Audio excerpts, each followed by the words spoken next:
반갑습니다. 저는 평범한 50대 초반의 가정주부예요. 얼마 전까지는 조용한 동네 단독주택에 살고 있었는데요. 아이들 학원 근처에 괜찮은 아파트가 나왔더라고요. 사실 아파트는 공동체 생활이라 감수해야 할 것이 많다고 들었었거든요. 그런데 아이들도 이제 다 큰일 학교 가기도 번거롭고 친구 만나러 가기는 불편해 하더라고요. 아이들 학교와 학원도 멀어서 그간 제가 데려다 주곤 있었거든요. 그래서 이차저차 남편과 상의 끝에 그 아파트에 입주하기로 마음먹었습니다. 아파트 신축 공사가 완료되자 저희는 처음으로 아파트 생활을 마주하게 되었어요. 전원 생활에서의 조용함과 안락함, 개인적인 생활에 대한 이로움은 없었지만 좋은 시설과 편리성은 정말 최고더라고요. 처음에는 위아래층 벽집의 이웃들이 살고 있는 것에 대해 영 적응이 되지 않았었는데 시간이 지나니 차츰 적응되어 가더라고요. 다행히 아파트의 수온도 괜찮은 편이었어요. 전원 생활을 할 때에는 기껏 해봐야 동네 이웃들도 몇 없었는데 아파트에는 사는 사람들이 많으니 엘리베이터나 지방마트에서 종종 보게 되는 주민들도 생기더라고요. 그래서 저희 애들 또래 엄마들과도 친해지게 됐고 아파트에서 일하시는 경비 아저씨들과도 서슴없이 인사하는 사이가 되었죠. 가정주부라서 낮에 무료할 때가 많았었는데 예전에는 집에서 혼자 책을 보거나 TV를 종일 보는 게 유일한 낙이었다면 아파트에 이사온 이후로는 동네 한 바퀴 산책하면서 아는 엄마들과 주민들과 소통하고 지내는 게 유일한 낙이 되었어요. 특히 우리 집 앞 경비 아저씨는 저보다 서너 살 조금 나이가 있어 보이는데 항상 웃는 얼굴에 인상도 참 좋으셔서 볼 때마다 기분이 좋아지고는 한답니다. 정말 말 그대로 동네 경비 아저씨에 걸맞게 인사성도 좋으시고 아파트 관리 일에 참 열심히 하세요. 어느 날은 더운 여름날이었는데 땀을 뻘뻘 흘리시면서 수리 작업을 하시는 거예요. 저는 마침 지방마트에 가는 길이었어서 음료수를 사가지고 와서 아저씨께 들었어요. 많이 더우시죠? 이거 드시고 기운 내셔요. 아이고, 뭘 이런 걸 감사합니다. 805호 사시죠? 네, 맞아요.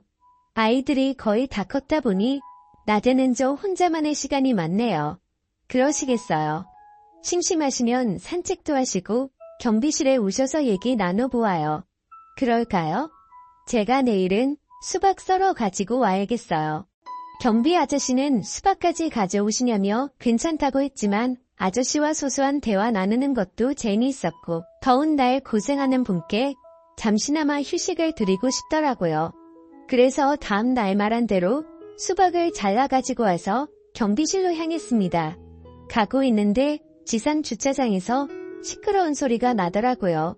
가보니 경비 아저씨와 한 주민이 얘기 중이더라고요.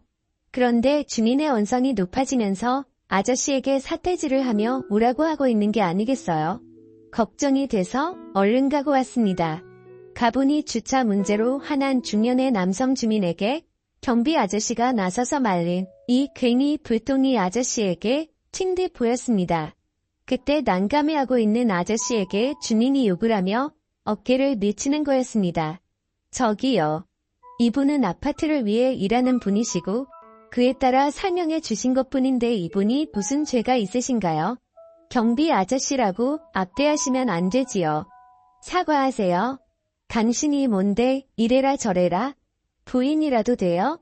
저도 아파트 주민이고 운전하는 사람이에요. 화가 나도 이건 아닌 것 같네요.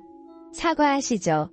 잠시 후 그 주민은 머쓱한 표정을 지으며 경비 아저씨께 사과를 하더군요. 흥분을 가라앉힌 주민은 본인이 예민했다면서 죄송하다 말하고 자리를 뜨더군요. 저는 수박을 들고 아저씨와 함께 경비실로 갔습니다. 아이고, 직원 한 명이 외근 나간 바람에 혼자 있어서 일이 더 커졌었네요.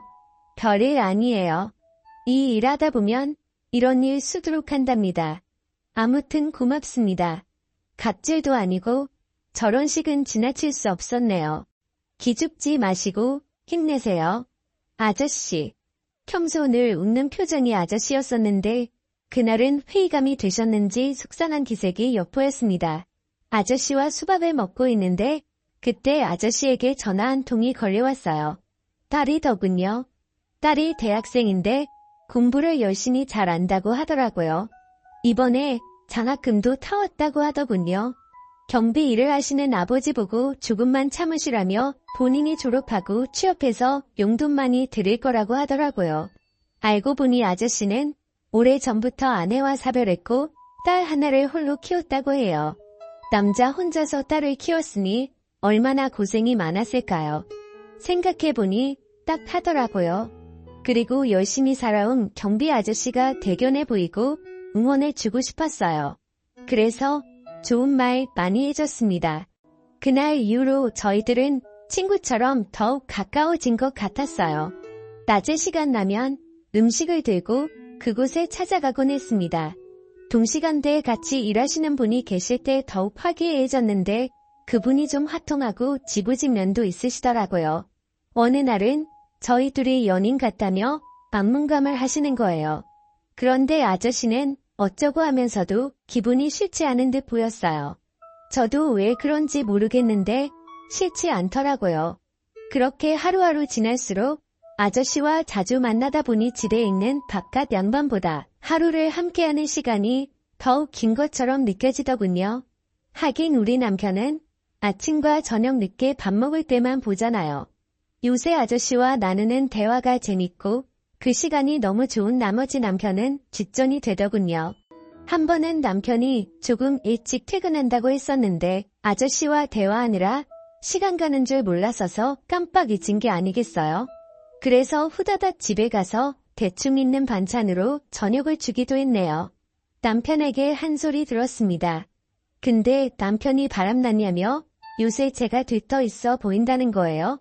저는 그런 거 아니고 앞으로 밥 잘 챙겨줄 테니 조용히 하라고 했습니다.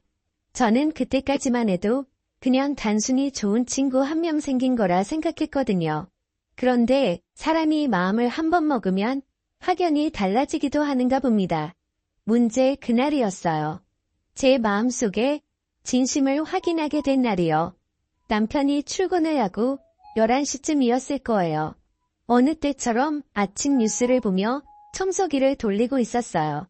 그 전날 청소를 안 해서 그런지 먼지가 유독 쌓였길래 베란다 문뿐만 아니라 현관문까지 살짝 열었었죠.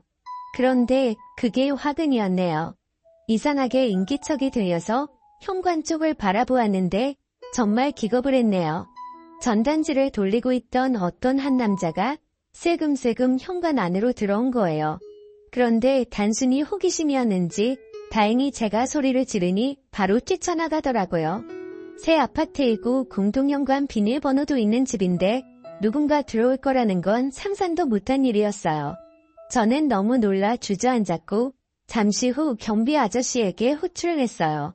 아저씨는 괜찮냐고 하면서 저희 집으로 달려오셨어요. 아저씨는 아무 일 없어서 정말 다행이라면서 그 남자 얼굴을 확인했으니 다음에 출입 못하도록 주시하겠다고 하더라고요. 아저씨의 말을 듣고 안심이 되면서 눈물이 쏟아졌어요. 그러자 경비 아저씨는 저를 위로해주다가 갑자기 저를 좋아한다며 제게 고백을 하더라고요. 사실 저도 그 아저씨가 마음에 있었고 그 상황에 저를 위로해주는 모습에 더 마음이 가고 말았죠. 그래서 저도 대답을 했습니다. 아저씨 저도 제 마음을 잘 몰랐었는데 저도 아저씨를 좋아하는 것 같아요. 그렇게 저희는 서로의 마음을 확인한 후 다음을 기약했습니다. 아저씨는 혼자 있지만 전 가정이 있는 여자로서 질책을 받는 건 맞다고 생각돼요. 그렇지만 이제서야 제 운명을 만난 것 같은 느낌은 저만의 착각인 걸까요? 조건이나 모든 걸 따지지 않고도 그 사람 자체가 너무 좋은 게 저는 인연이라고 생각되는데 혹시 가정이 있는 분 중에 이런 느낌 받으신 적 있을까요? 지금도 제 머릿속에 박한 남편은 한 개도 생각이 나질 않아요. 온통 아저씨만 떠오르고 제가 정신 나간 건지 그냥 연애하는 기분을 느껴서 그런 건지 정말 여러 의견 듣고 싶네요. 지금까지 제 사연을 들어주셔서 감사드립니다. 구독과 좋아요 부탁드려요. 감사합니다.